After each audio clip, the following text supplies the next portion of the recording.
আপনি কি 100% আসলেই ইম্পোর্টেড প্রোডাক্ট পাচ্ছেন?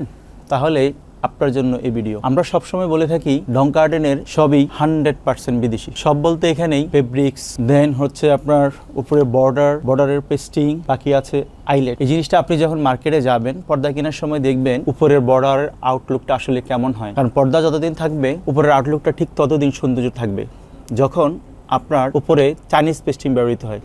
আমরা সাধারণত চাইনিজটাই ব্যবহার করে থাকি, কিন্তু মার্কেটে ম্যাক্সিমামেই এই জায়গায় অর্থাৎ এই যে পেস্টিংটা ইউজ হচ্ছে এটা লোকাল বক্রম হয়, বাট আমরা দিয়ে থাকি চাইনিজ পেস্টিংটা। আর ইম্পর্টেন্ট ইস্যু হচ্ছে আইলেট। এই যে আইলেটটা এটা মার্কেটে সাধারণত লোকাল পাওয়া যায়। একটু দেখবেন আমরা দিয়ে থাকি আপনাকে 100% ইম্পোর্টেড এবং প্রিমিয়াম আইলেট।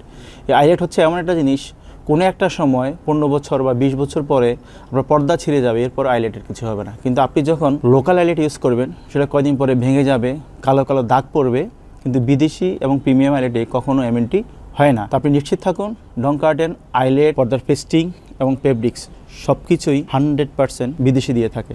সো আপনি যদি এমন 100% বিদেশি প্রোডাক্ট পেতে চান এবং অ্যাক্সেসরি সংক্রান্ত যে কোনো সহযোগিতা পেতে চান, আপনি অবশ্যই আমাদের সাথে থাকুন। ধন্যবাদ।